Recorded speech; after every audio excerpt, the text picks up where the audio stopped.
Something shifted in the NBA landscape overnight, and the shockwaves are just starting to hit. Social media erupted, group chats went crazy, analysts started making emergency calls, and right now, as I'm recording this, the entire basketball world is trying to process what this means for the league's power structure. Welcome back to Lakers News Fan Report, your home for the latest updates and all the rumors surrounding our beloved team. I'm here to bring you exclusive insights, deep analysis, and everything you need to know about the Los Angeles Lakers. Today, we're diving into a situation that could completely reshape not just our franchise, but the entire Western Conference. This is the kind of story that only comes around once every few years, the kind of moment that defines eras. Stay with me, because what I'm about to break down has implications that go far beyond this season. Let me start by painting the bigger picture here. The NBA is in a fascinating place right now. We've got super teams forming, we've got stars demanding trades, we've got franchises making all-in moves to compete for championships. And in the middle of all this chaos, the Lakers are sitting at 15-5, exceeding every single expectation that was placed on us coming into this season. Luka Doncic and Austin Reeves have formed one of the most lethal backcourts in basketball. The chemistry is undeniable, the production is elite, and suddenly we're not just hoping to make the playoffs. We're talking about legitimate championship aspirations.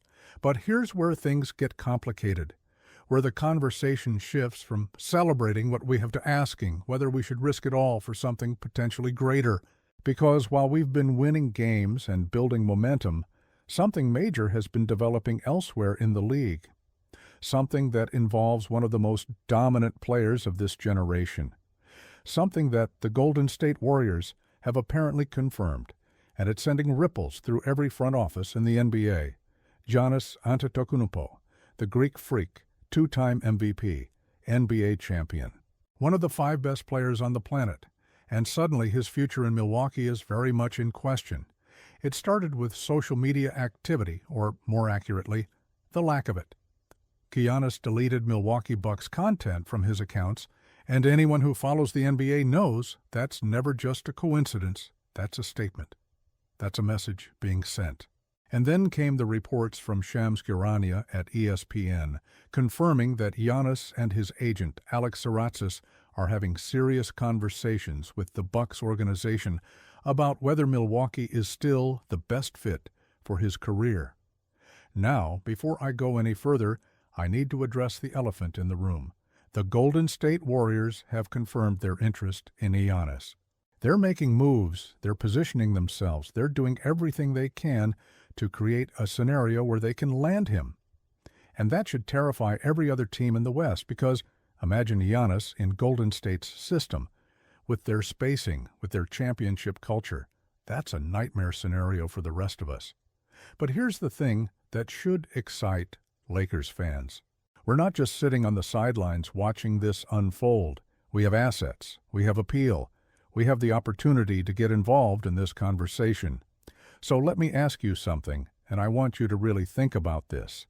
If you're Rob Pelinka, if you're the person making decisions for the Lakers, do you stay the course with what's working? Do you ride with the Doncic and Reeves backcourt that's been so successful? Or do you go all in? Do you make the bold move? Do you try to pair Giannis Antetokounmpo with Luka Doncic and create a super team that could dominate the West for the next 5 years? Because that's the decision that's sitting on the table right now. That's the conversation happening behind closed doors. And the answer to that question will define the trajectory of this franchise. Let me break down what it would actually take to make this happen, because we need to be realistic about the cost. The Milwaukee Bucks aren't just going to give away Giannis Antetokounmpo. Even if he's requesting a trade, even if they're willing to accommodate his wishes, they're going to demand a massive return. And for the Lakers, that return would have to be built around Austin Reeves. There's no getting around it. Reeves has broken out as one of the best guards in the NBA this season. He's an all-star caliber player. He's beloved by fans. He's the exact kind of homegrown talent that franchises dream of developing, but he's also the centerpiece that would make a deal for Giannis possible. The framework, would look something like this. The Lakers send out Austin Reeves, Rui Hachimura, Maxi Kleber, Dalton Knecht, and either Jared Vanderbilt or Gabe Vincent. We'd also include a 2031 first-round pick and potentially a 2032 pick swap. In return, we get Giannis Antetokounmpo, and likely his brothers Thanasis and Alex as part of the package. Milwaukee might also include a rotation player like Amir Coffey or Cole Anthony to help balance the salaries and give us some additional depth. Now, I know what some of you are thinking. That's a lot to give up. That's gutting the roster. That's sacrificing depth for star power. And you're absolutely right. This trade would fundamentally change the composition of our team.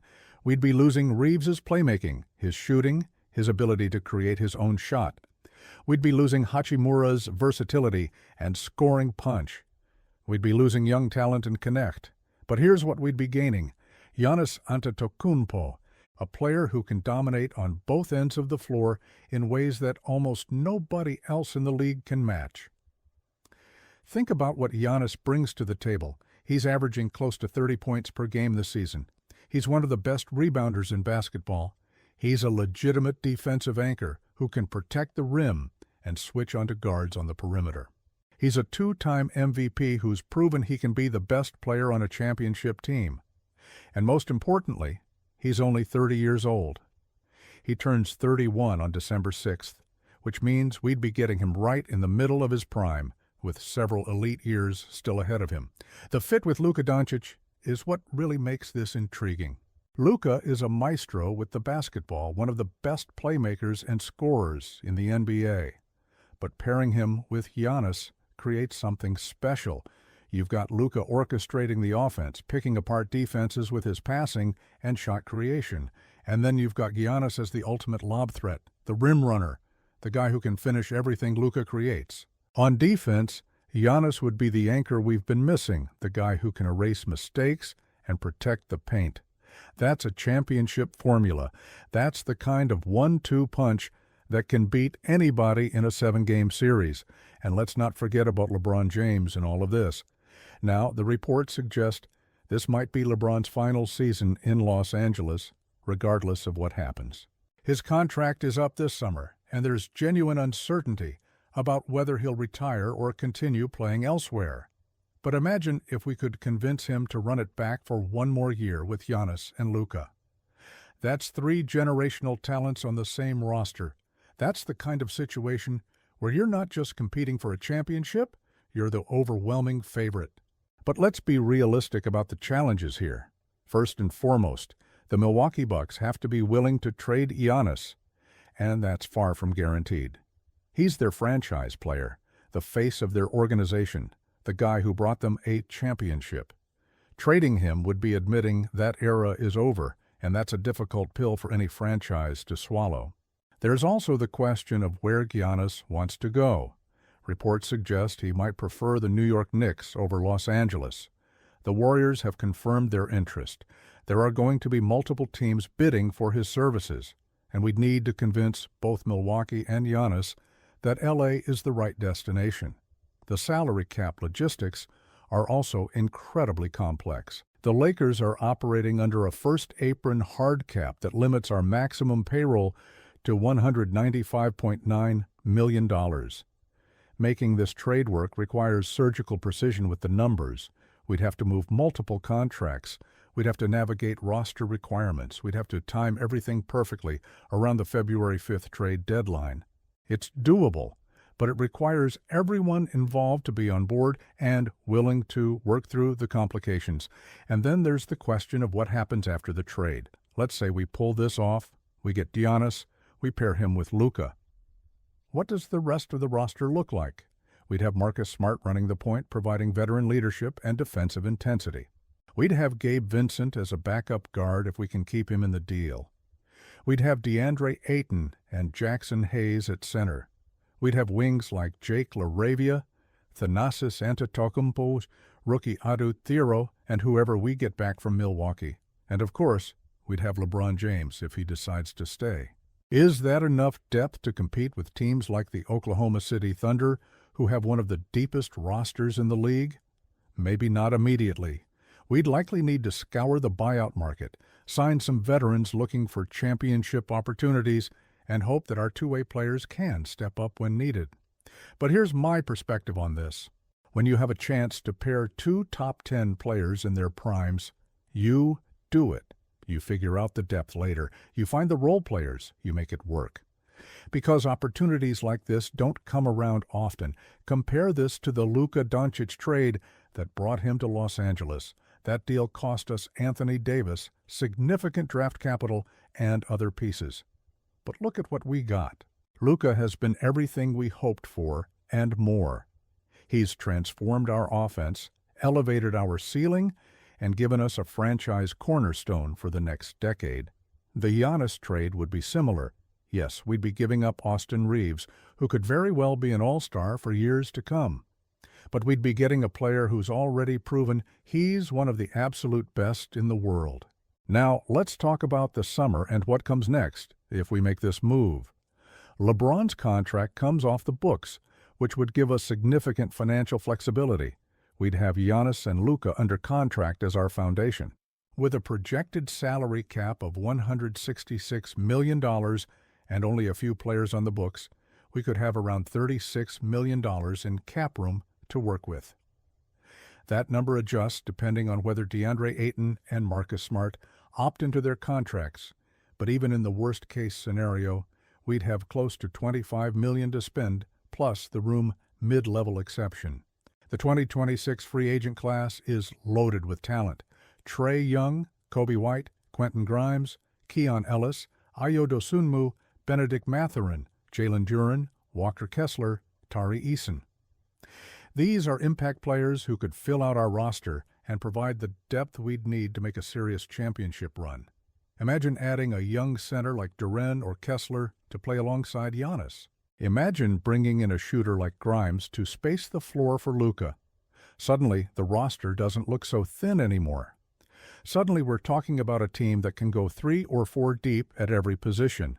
There's also the alternative scenario where we don't trade for Giannis before the deadline, but try to get him in the summer using cap space. In that case, we'd keep Austin Reeves and try to have our cake and eat it too. We'd offer Milwaukee a package of Dalton Knecht, Jared Vanderbilt, Adu Thiro, and multiple first-round picks. We'd ask them to work with us on a sign-and-trade that brings Giannis to L.A. while allowing us to keep our core intact. But here's the problem with that approach. If Giannis demands a trade before the February deadline, he's probably not going to wait until July to see if the Lakers can make it work. He'll go to Golden State or New York or wherever else is willing to make a deal happen immediately. That's why I believe if this opportunity presents itself, if Milwaukee indicates they're willing to deal Giannis, the Lakers have to act now. You can't risk losing out on a player of this caliber because you're trying to hold on to other pieces. Austin Reeves is fantastic, and I love what he brings to this team. But Giannis Antetokounmpo is a generational talent, a guy who can be the best player on a championship team. You make that trade 10 times out of 10.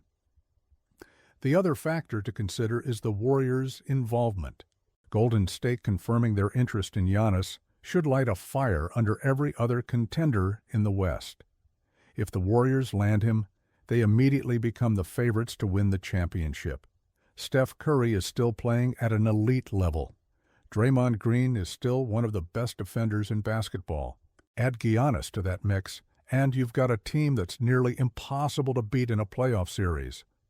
The Lakers cannot let that happen. We cannot sit back and watch our biggest rival in the West get even stronger while we do nothing. From a competitive standpoint, from a legacy standpoint, from a pure basketball standpoint, pairing Giannis with Luka makes too much sense to pass up. Yes, there are risks. Yes, we'd be sacrificing depth and giving up a beloved player in Austin Reeves. But the potential reward is a dynasty. The potential reward is multiple championships. The potential reward is cementing this era of Lakers basketball as one of the greatest in franchise history. I also want to address the emotional side of this because I know how much Lakers fans love Austin Reeves. He's one of us. He's the undrafted kid who worked his way into becoming a star. He plays with heart, with passion, with that chip on his shoulder that makes him so fun to root for. Trading him would hurt. It would feel like we're betraying someone who's given everything to this organization. But this is the business side of basketball. This is what championship organizations have to do. They make the tough decisions. They prioritize winning above sentimentality. And as much as we love Reeves, we have to be honest about the fact that Giannis Antetokounmpo is a better player who gives us a better chance to win championships. The timeline on all of this is crucial. The trade deadline is February 5th, which means we have about 2 months to figure this out. Milwaukee needs to decide if they're actually willing to move Giannis. Giannis needs to decide where he wants to go and how hard he's willing to push for that destination. The Lakers need to have internal discussions about whether this is the move they want to make. And then all the pieces need to fall into place with the salary cap, the roster requirements, and the actual negotiation of the trade. It's a complex puzzle, but it's one that Rob Pelinka has shown he's capable of solving. Let me also address the elephant in the room regarding LeBron James. There's been talk that LeBron wants to finish his career with the Lakers, that this organization means something special to him, but there's also been talk that this might be his last season regardless. If LeBron is planning to retire or move on anyway, doesn't that make the Giannis trade even more imperative? We'd be replacing one all-time great with another, maintaining our championship window rather than letting it close. And if LeBron does want to stay for one more run, imagine selling him on the idea of playing with both Luka and Giannis. That's the kind of situation that might convince him to delay retirement for another year. The other teams in the West should be terrified of this possibility. The Nuggets with Nikola Jokic, the Thunder with their young core, the Suns with their big three, the Warriors if they don't land Giannis themselves. None of them want to see a Lakers team with Luka Doncic and Giannis Antetokounmpo. That's a matchup problem that's almost impossible to solve. You can't leave Luka open because he'll pick you apart. You can't help off Giannis because he'll get to the rim at will, and you can't stop both of them at the same time. That's the kind of offensive firepower that wins championships. Defensively, this trade would also transform us. Giannis is a former Defensive Player of the Year. He can guard multiple positions, protect the rim, and anchor an entire defensive scheme. Paired with Marcus Smart's perimeter defense and whatever other pieces we add, we'd have the potential to be a top 5 defense in the league. And when you combine elite defense with the offensive firepower of Luka and Giannis, you've got a complete team. You've got a squad that can win in any style, that can adjust to any opponent, that can thrive in the pressure cooker of playoff basketball. So here's where we stand. Here at Lakers News Fan Report, I'm bringing you daily content, breaking news, and the kind of deep analysis you won't find anywhere else. We're in this together, and we're going to follow this story every step of the way. Until next time, let's go. Lakers!